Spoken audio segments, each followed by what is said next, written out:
CRC अकॅडमीमध्ये पुन्हा एकदा आपलं स्वागत. आज आपण महाराष्ट्राचा भूगोल भाग 3 बघणार आहोत, ज्यामध्ये महाराष्ट्राची प्राकृतिक रचना कशा पद्धतीची आहे, महाराष्ट्रामधील नदी प्रणाली कशा पद्धतीची आहे, महाराष्ट्राची उंची, महाराष्ट्रातील पीक, हवामान, पाण्याचं प्रमाण, हे सर्व आज आपण बघण्याचा प्रयत्न करणार आहोत. तर सर्वात आधी आपण एक महाराष्ट्राचा मॅप ड्रॉ करू.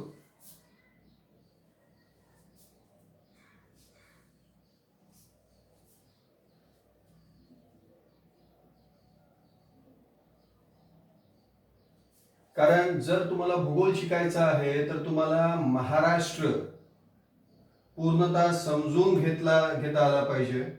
त्याच्यासाठी तुम्हाला महाराष्ट्राचा नकाशा काढता आला पाहिजे.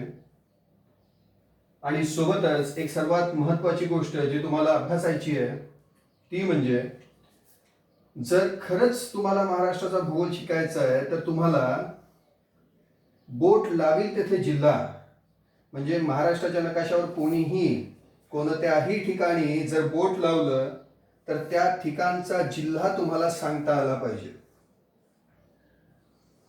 तर एवढं वर्क तर तुम्हाला स्वतःच करायचं आहे. तेव्हाच कुठेतरी तुम्ही महाराष्ट्र पूर्णपणे शिकू शकाल.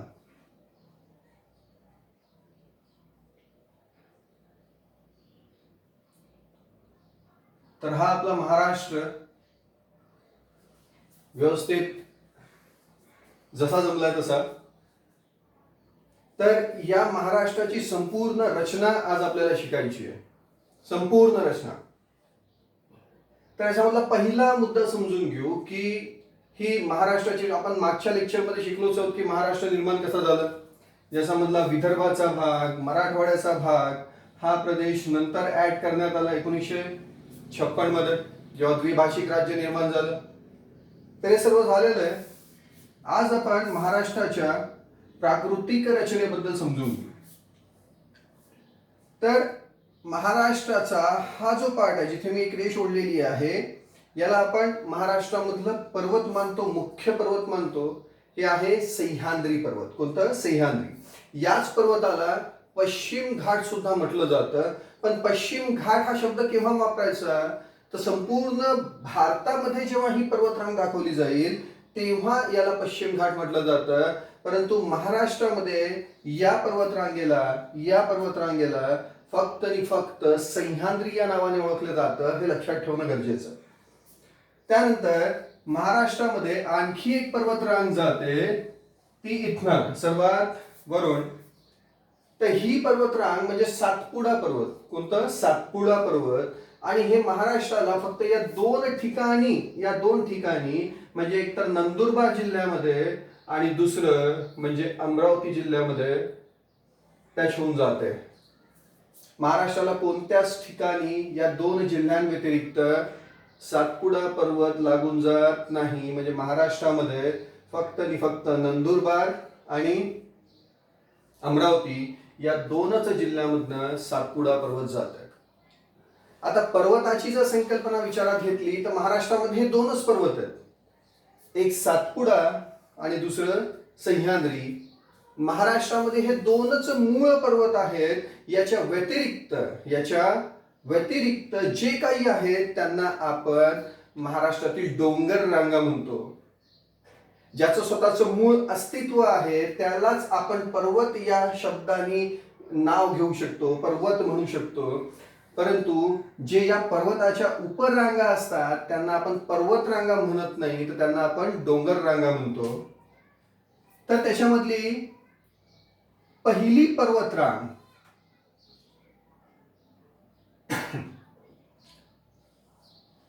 आपल्याला या डोंगर रांगा शिकायच्या आहेत. तर ही पहिली सातपुडा पर्वतरांग, त्यानंतरची सातमाळा ही डोंगर रांग, त्यानंतरची हरिश्चंद्र ही डोंगर रांग, आणि त्यानंतरची तिसरी आणि सर्वात शेवटची म्हणजे महादेव ही डोंगर रांग. म्हणजे सातपुडा, सातमाळा, त्याच्यानंतर हरिश्चंद्र आणि त्याच्यानंतर महादेव. या लक्षात कशा ठेवायच्या, हे लक्षात ठेवणं पण तेवढंच गरजेचं आहे. बघा, मी तुम्हाला छोटीशी गोष्ट सांगतो. आपल्याकडे कशा पद्धतीची रचना आहे, तर आपल्याकडे आहे पर्वत पहिलं, मग दुसरं, मग तिसरं आणि मग चौथं. तर सातपुडा, सातमाळा, हरिश्चंद्र, महादेव याला लक्षात कशा पद्धतीने ठेवाल? फार सोपीशी पद्धत आहे बघा. सातपुड्यातून 7 माळा घेऊन हरिश्चंद्रांनी महादेवाच्या गळ्यात घातल्या. बघा पुन्हा एकदा सांगतोय. 7 पुड्यातून, 7 पुडे, 7 पॅकेट्स, 7 पॅकेट्स, या 7 पॅकेट्स म्हणून मी याला म्हणतोय 7 पुड्या. त्या 7 पुड्यांमध्ये होत्या 7 माळा, त्या हरिश्चंद्रांनी घेतल्या आणि महादेवाच्या गळ्यात घातल्या. मग लक्षात कसं ठेवता येईल बघा. 7 पुड्यातून 7 माळा घेऊन हरिश्चंद्रांनी महादेवाच्या गळ्यात घातल्या. तर हे सर्वात महत्वाचं आहे तुम्हाला लक्षात ठेवणं. याला आपण सातपुडा म्हणू. त्याच्यानंतर हे झालं 7 माळा, त्याच्यानंतर हे झालं हरिश्चंद्र आणि हे झालं महादेव. ओके, यापैकी ही पर्वतरांग झाली आणि या उपरांगा झाल्या सह्याद्रीच्या किंवा डोंगर रांगा झाल्या. ओके, आणि इथे तर तुम्हाला माहितच आहे हे आहे सह्याद्री. ओके, हे फार महत्वाचं आहे. महाराष्ट्राच्या संबंधित जेवढे प्रश्न तुम्हाला एक्झाम मध्ये येणार आहेत त्याच्यापैकी मॅक्झिमम क्वेश्चन्स हे पर्वतरांगा आणि नदी प्रणाली यावरच येतील तुम्हाला. याच्या व्यतिरिक्त येणार नाही, हे लक्षात ठेवावं लागेल तुम्हाला. त्यानंतर महाराष्ट्रातील प्रमुख नदी प्रणाली कोणती आहे ही सुद्धा सर्वात महत्वाची आहे. हे सुद्धा समजून घ्यायचं आहे आपल्याला. तर महाराष्ट्र मधली पहिली जी नदी येते ती येते नर्मदा, मग त्यानंतर येते तापी, त्यानंतर येते गोदावरी, त्यानंतर येते भीमा आणि त्यानंतर येते कृष्णा. म्हणजेच महाराष्ट्रामध्ये प्रमुख जर नद्यांचा विचार करतो म्हटलं तर नर्मदा, तापी, गोदावरी, भीमा आणि कृष्णा. नर्मदा, तापी, गोदावरी, भीमा, कृष्णा. मग बघा इथे कसं स्ट्रक्चर डिझाइन होतं. आत्ताच थोड्या वेळा आधी आपण बघितलं सातपुडा, सातमाळा, हरिश्चंद्र, महादेव आणि त्याच्यानंतर नर्मदा, तापी, गोदावरी, भीमा आणि कृष्णा. याच्यापैकी या ज्या 2 नद्या आहेत या पश्चिम वाहिनी नद्या आहेत. तर शिल्लक ज्या 3 नद्या आहेत त्या पूर्व वाहिनी नद्या आहेत. म्हणजेच ही जी तापी नदी, सॉरी नर्मदा नदी जी महाराष्ट्रात येत आहे तर ही कोणत्या दिशेला चालली? पश्चिमेकडे. नर्मदा नदी कोणत्या दिशेला चालली? पश्चिमेकडे. त्याच्यानंतर जी गोदावरी महाराष्ट्रातली सर्वात मोठी नदी जिने 49% क्षेत्र व्यापलेलं आहे ती कोणत्या दिशेला चालली? पूर्वेकडे. त्याच्यानंतर भीमा सुद्धा पूर्वेकडे आणि त्यानंतर कृष्णा सुद्धा पूर्वेकडे. आता याच्यावरून काय कळतंय आपल्याला की महाराष्ट्राचा उतार कोणत्या बाजूला आहे? करेक्ट. तर महाराष्ट्राचा उतार हा पूर्वेकडे आहे असं वाटतंय आपल्याला, पण तसं नाही आहे. महाराष्ट्राचा उतार, महाराष्ट्राचा जो उतार आहे हा आग्नेय दिशेकडे आहे. कोणाकडे? आग्नेय दिशेकडे. मग हे जे जलविभाजक आहेत जसं सातपुडा, सातमाळा, हरिश्चंद्र, महादेव यांना जलविभाजक म्हटलं जातं. का जलविभाजक म्हटलं जातं समजून घ्या, फार महत्वाचा मुद्दा आहे. बघा, नर्मदा आणि तापी याच्या दरम्यान आहे सातपुडा, नर्मदा गोदावरी याच्या दरम्यान आहे सातमाळा, त्यानंतर गोदावरी आणि भीमा याच्या दरम्यान आहे हरिश्चंद्र, त्यानंतर सर्वात शेवटच्या ज्या 2 नद्या भीमा आणि कृष्णा याच्या दरम्यान जे पर्वत आहे ते आहे महादेव. तर हे फार महत्वाचं आहे कारण एक्झाम मध्ये प्रश्न पडतो, वारंवार प्रश्न पडतो एक्झाम मध्ये. तो कशा पद्धतीचा की गोदावरी नदीच्या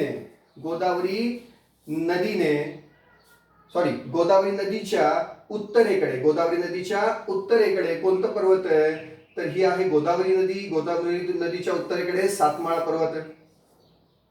प्रश्न पडतो हरिश्चंद्र या डोंगर रांगेने किंवा हरिश्चंद्र या जलविभाजकाने कोणत्या 2 नदींचे खोरे वेगळे केलेले आहे? तर हरिश्चंद्र ही जी डोंगर रांग आहे हिने गोदावरी आणि भीमा या 2 नदीचे खोरे वेगळे केलेले. हे पूर्ण दिसतंय तुम्हाला, तुमच्या समोर आहे. हा चार्ट लक्षात ठेवणे फार गरजेचे आहे की इथे आहे नर्मदा, तापी, त्यानंतर ही आहे गोदावरी, भीमा आणि कृष्णा. ठीक आहे. त्यानंतर आहे सातमाळा, सातपुडा, हरिश्चंद्र आणि महादेव या मुख्य पर्वतरांगा. ओके.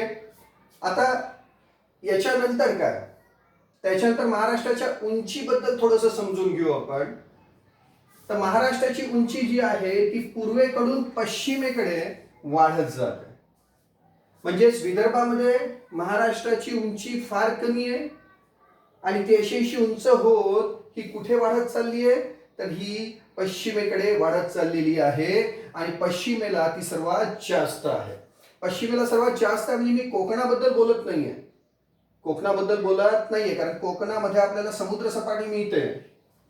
त्याच्या आधी जो पर्वत आहे सह्याद्री पर्वत, तिथे सर्वात जास्त उंची आहे.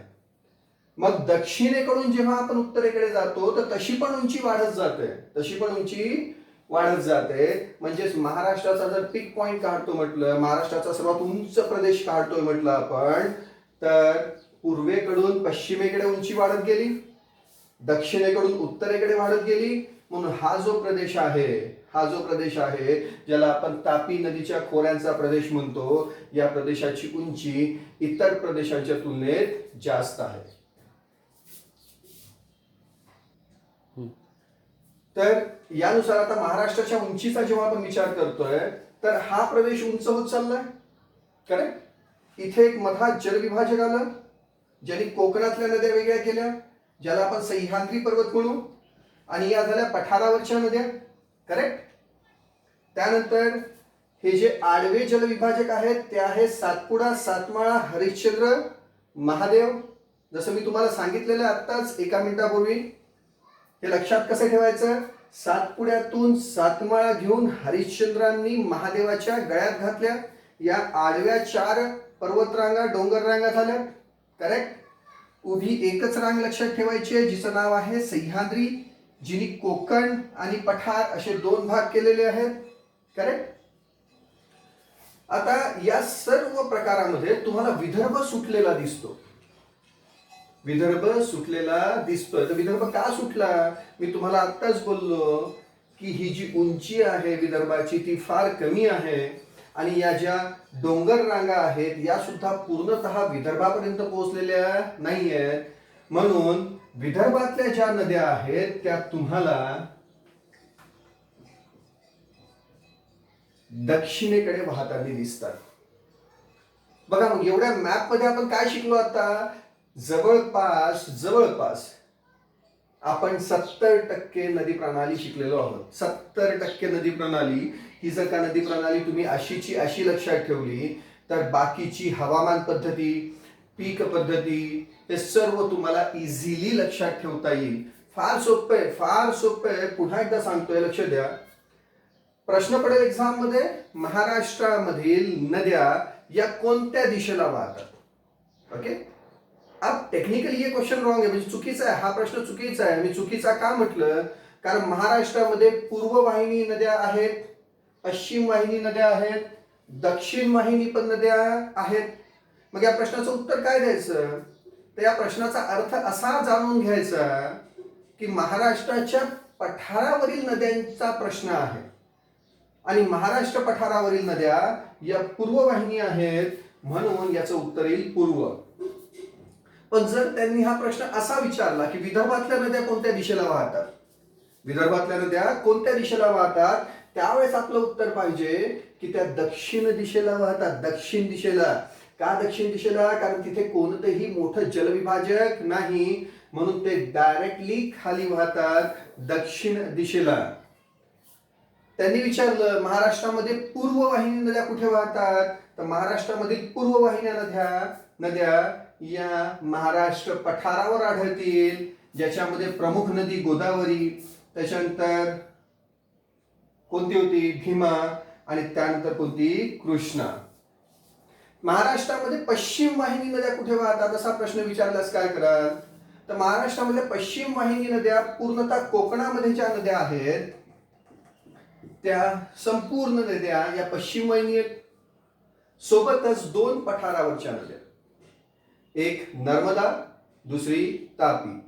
नर्मदा, तापी या दोन नद्या पश्चिम वाहिनी आहेत, हे लक्षात ठेवायचं. आणखी या नदी प्रणालीबद्दल काय काय लक्षात ठेवायचं आहे, तर महाराष्ट्रामधली सर्वात मोठी नदी कोणती, गोदावरी. महाराष्ट्रामधली सर्वात छोटी नदी कोणती, नर्मदा. महाराष्ट्रामधील पश्चिम वाहिन्या नद्या कुठे आहेत, कोकणात. महाराष्ट्रामधील रेषीय नद्या कुठे आहेत, कोकणात. आता रेषीय शब्द काय आहे हे लक्षात ठेवणं गरजेचं आहे. रेषीय म्हणजे काय, बघा पठार जेव्हा आपण विचार करतोय तर हा पठाराचा उतार जो आहे तो फार कमी आहे आणि कोकणातला उतार फार जास्त आहे. म्हणून पठारावरच्या ज्या नद्या आहेत त्या तेवढ्या वेगवान वाहत नाही, म्हणून त्या नागमोडी वाहत जातात. पण कोकणातल्या नद्यांचा उतार फार जास्त आहे. थोड्या वेळासाठी समजून घ्या की हे कोकण आहे, ओके. आणि इथून जर मी म्हटलं तर पठार असं आहे, पठारामध्ये उतार आपल्याला जास्त मिळतो, इथे उतार जास्त आहे, तर इथून जी नदी वाहील ती सरळ वाहत जाईल, करेक्ट. म्हणून कोकणातल्या नद्या रेषीय वाहतात, सरळ वाहतात, त्यांची रुंदी कमी असते, त्या खनन कार्य फार जास्त करतात, फार खोलवर असतात, खळखळत वाहतात. म्हणून कोकणातल्या नद्यांना नाव दिलेलं असतं खनन कार्य करणाऱ्या नद्या, खळखळणाऱ्या नद्या, रेषीय नद्या, सरळ वाहणाऱ्या नद्या. या सर्व तुम्हाला कुठे आढळतील, कोकणात. तर या नदी प्रणालीमुळे आणखी व्यतिरिक्त काही माहिती मिळते का आपल्याला, फार मोठी माहिती मिळते, ती तुमच्या लक्षात ठेवायची आहे तुम्हाला. ती अशी की पुरातन कालखंडापासून ज्या वस्त्या तयार झाल्या त्या नदीच्याच किनाऱ्यावर तयार झाल्या. म्हणून कोकणात जर रेषीय नद्या आढळतात तर कोकणातली वस्ती सुद्धा रेषीय आढळेल. म्हणून हा प्रश्न एक्झाम मध्ये येतो की रेषीय वस्त्या, रेषीय संस्कृती कुठे आहे, तर ती कुठे आढळेल, कोकणात. कारण नद्या सरळ तर त्याच्या आजूबाजूला राहणाऱ्या वस्त्या सुद्धा एका सरळ रेषेमध्ये असतील. त्यानंतर पठारावरच्या ज्या नद्या आहेत त्या फार विस्तृत, हळूवार, म्हणून त्यांचं पात्र सुद्धा मोठं होत गेलेलं आहे. जशा जशा त्या त्यांच्या पूर्वेकडे जात जातील तर त्यांच्या पात्राची रुंदी वाढत जाईल. प्रत्येक नदी, मग त्याच्यामध्ये गोदावरी असेल, भीमा असेल, कृष्णा असेल, प्रत्येक नदीचं पात्र मोठं होत जाईल. जसं आपण आता नर्मदा नदीचा विचार केला, ही झाली नर्मदा नदी. हिचं पात्र कोणत्या दिशेला वाढत जाईल, तर हिचं पात्र पश्चिमेला वाढत जाईल. तापी, हिचं पात्र सुद्धा पश्चिमेलाच वाढत जाईल कारण तिचा प्रवाह पश्चिमेकडे चाललाय. त्याच्यानंतर गोदावरी, हिचं पात्र पूर्वेकडे वाढत जाईल. त्यानंतर भीमा, हिचं पात्र सुद्धा पूर्वेकडे वाढत जाईल. त्यानंतर कृष्णा, हिचं पात्र सुद्धा पूर्वेकडेच वाढत जाईल. तर एवढ्या सर्व या प्रकारामध्ये तुम्हाला काय काय लक्षात ठेवायचं आहे मी पुन्हा एकदा सांगतोय. मी मुद्दाम बोर्डच्या पुढे आलोय. आपण एक छोटस इंटरॅक्ट करू की खरंच तुमच्या लक्षात आहे का. सर्वात वरची पर्वतरांग कोणती, महाराष्ट्राची, सातपुडा. त्यानंतर सातमाळा, त्यानंतर हरिश्चंद्र, त्यानंतर महादेव. लक्षात कसं ठेवायला सांगितलं मी तुम्हाला, सातपुड्यातून सातमाळा घेऊन हरिश्चंद्रांनी महादेवाच्या गळ्यात घातल्या. ही लाईन अशीची अशी लक्षात ठेवा, तुम्हाला सिक्वेन्स लक्षात राहील. का बरं, पुढ्यातूनच माळा येतील, माळातून पुढे येणार नाही. हरिश्चंद्र महादेवाच्या गळ्यात घालेल, महादेव हरिश्चंद्राच्या गळ्यात घालणार नाही. यानुसार सातपुडा पहिले येईल, मग सात माळा येतील, मग हरिश्चंद्र येईल आणि मग सर्वात शेवटी महादेव आला. त्यानंतर नर्मदा, सातपुड्याच्या वरची नदी नर्मदा, मग तापी, मग गोदावरी, मग भीमा आणि मग कृष्णा. त्याच्यापैकी वरच्या ज्या दोन नद्या आहेत त्या पश्चिम वाहिनी, खालच्या ज्या तीन नद्या आहेत त्या पूर्व वाहिनी. विदर्भातल्या नद्या दक्षिण वाहिनी, ज्याच्यामध्ये वर्धा, वैनगंगा, आणखी इतर नद्या आहेत, ज्या विस्तृत नदी प्रणालीच्या मॅपमध्ये आपण बघणार आहोत. यानुसार कोकणातल्या नद्यांचा विचार केला तर त्या पूर्णच्या पूर्ण पश्चिम वाहिनी, रेषीय, कमी रुंदीच्या. ओके, तर हा मॅप पहिल्यांदा तुम्हाला समजून घेणे गरजेचे आहे. जर तुम्ही हे समजून घेतलं व्यवस्थितरित्या, न बघता जर तुम्ही याला ड्रॉ करू शकत असाल, तरच समजायचं की आपल्याला नदी प्रणाली कळायला लागली आहे आणि या नदी प्रणालीवरच बाकीच्या पूर्ण रचना आपल्याला शिकायच्या असतात, ज्यामध्ये मग उंची, महाराष्ट्रातील पीक पद्धती, महाराष्ट्रातील हवामान, हे सर्व तुम्हाला कळेल. तर पुढच्या लेक्चरमध्ये आपण पुढील महाराष्ट्राची संपूर्ण प्राकृतिक रचना समजून घेणार आहोत. म्हणून आमच्या YouTube चॅनलला सबस्क्राईब करा आणि असेच नवनवीन व्हिडिओज तुम्हाला मिळत राहतील. धन्यवाद.